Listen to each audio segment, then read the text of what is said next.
Assalamualaikum warahmatullahi wabarakatuh.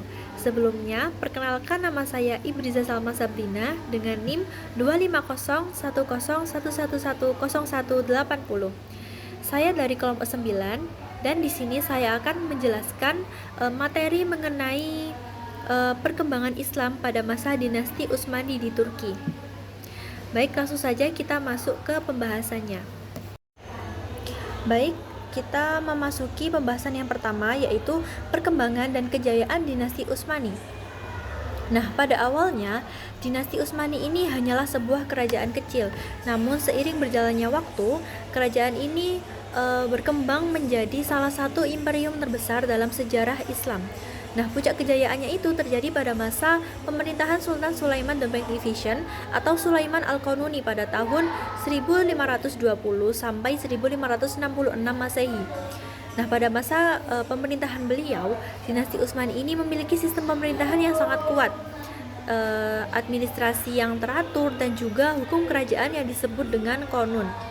Nah, berkat kepemimpinan dari beliau ini, kondisi politik menjadi sangat stabil, sehingga kerajaan dapat berkembang dengan sangat pesat. Nah, terdapat juga wilayah kekuasaan Utsmani itu sangat luas, yaitu mencakup Eropa Timur, Timur Tengah, hingga Afrika Utara. Nah, karena kekuatan politik dan militernya, dinasti Utsmani ini menjadi salah satu kerajaan yang paling berpengaruh dan disegani oleh negara-negara Eropa pada masa itu. Nah, selanjutnya yaitu kemajuan militer dan penaklukan Konstantinopel. Nah, keberhasilan dinasti Utsmani juga didukung oleh kekuatan militernya yang sangat kuat. Utsmani memiliki pasukan elit yang bernama Janissary yang terkenal dengan kedisiplinannya, keprofesionalannya, dan juga kesetiaannya kepada Sultan. Nah, salah satu pencapaian terbesar dinasti Utsmani adalah penaklukan Konstantinopel pada tahun 1453 Masehi oleh Muhammad Al-Fatih. Nah, dalam penaklukan ini, Utsmani menggunakan strategi militer modern seperti penggunaan meriam raksasa dan pemindahan kapal perang melalui jalur darat menuju Selat Golden Horn. Nah, setelah berhasil ditaklukkan, Konstantinopel kemudian dijadikan ibu kota kerajaan dan diubah namanya menjadi Istanbul. Nah, peristiwa ini juga menjadi simbol kemenangan besar Islam atas Kekaisaran Bizantium. Nah, selanjutnya yaitu kemajuan ekonomi dinasti Utsmani. Nah, selain dalam bidang militernya, dinasti Utsmani juga mengalami kemajuan dalam bidang ekonomi juga, dikarenakan letak wilayahnya yang sangat strategis, yaitu di antara Asia dan Eropa, yang menjadikan dinasti Utsmani ini sebagai pusat perdagangan internasional. Nah, untuk mendukung kegiatan ekonomi tersebut, pemerintahan membangun berbagai fasilitas umum seperti jalan, pelabuhan, pasar, jembatan, dan juga rumah sakit. Nah, hal ini itu dapat membuat perdagangan dan aktivitas masyarakat berjalan dengan lancar. Nah, selain itu di bidang pertanian, dinasti Utsmani juga berkembang sangat pesat melalui pengelolaan Islam dan sistem pengairan yang baik.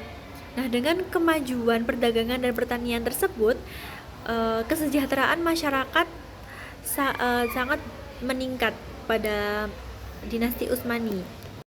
Nah, selanjutnya yaitu kemajuan pendidikan pada masa dinasti Utsmani. Nah, pada masa dinasti Utsmani ini juga bidang pendidikan juga mengalami perkembangan yang sangat pesat, yaitu pemerintahan membangun banyak madrasah, masjid, perpustakaan, dan pusat pendidikan di berbagai wilayah kerajaan. Nah, pendidikan pada masa itu tidak hanya mempelajari ilmu agama, tetapi juga seperti ilmu pengetahuan umum, seperti matematika, astronomi, kedokteran, dan juga sejarah dan filsafat. Nah, kota Istanbul kemudian berkembang menjadi pusat ilmu pengetahuan Islam dan melahirkan banyak ulama serta ilmuwan.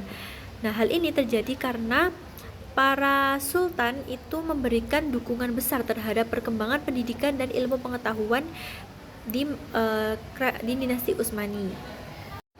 Nah, selanjutnya yaitu kemajuan kebudayaan dan seni Islam.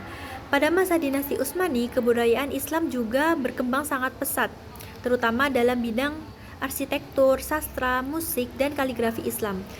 Seperti banyak bangunan megah yang didirikan dengan ciri khas seperti dengan kubah besar, menara tinggi, dan juga hiasan kaligrafi yang indah. Contohnya seperti Sulaimani Mosque atau Masjid Sulaimani, Fatih Mosque, dan Hagia Sophia yang kemudian dialihkan menjadi masjid.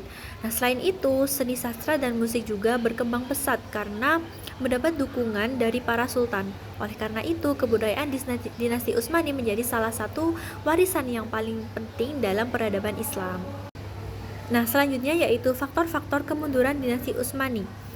Nah, yang pertama yaitu kelemahan para sultan dan sistem birokrasi yang rentan.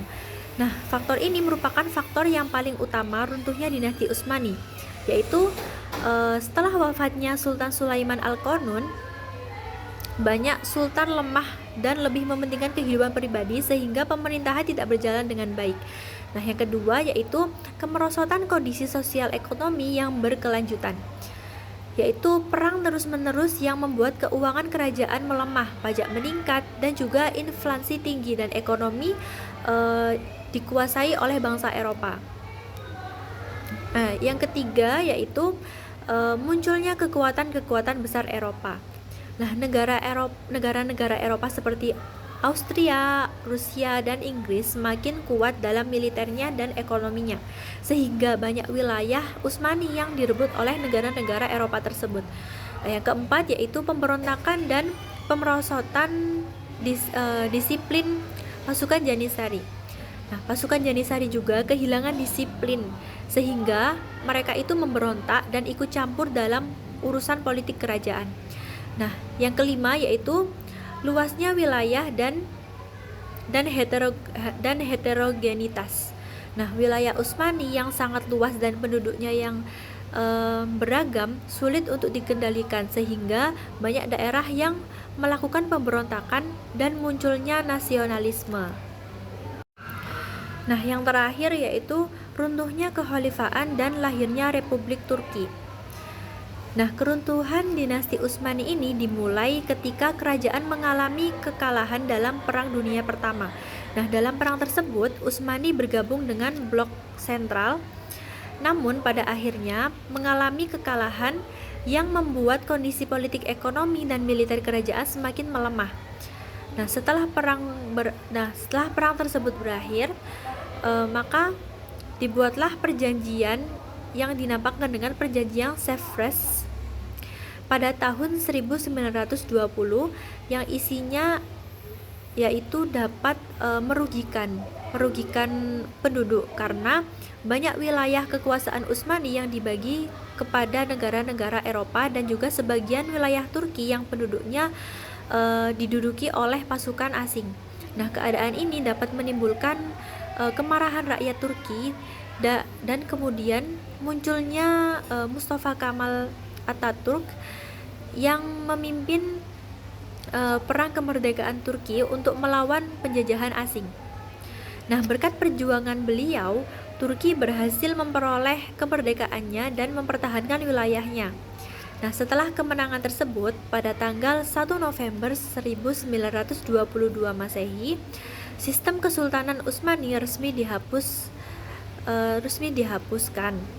Dan selanjutnya pada tanggal 3 Maret 1924, lembaga kekhalifahan juga dibubarkan oleh Mustafa Kemal Atatürk. Nah, peristiwa ini menandai berakhirnya dinasti Utsmani yang telah berdiri selama lebih dari 600 tahun. Baik, sekian penjelasan dari saya. Semoga apa yang saya sampaikan dapat menjadi menambah wawasan dan juga ilmu yang bermanfaat bagi kita semua. Sekian, terima kasih. Wassalamualaikum warahmatullahi wabarakatuh.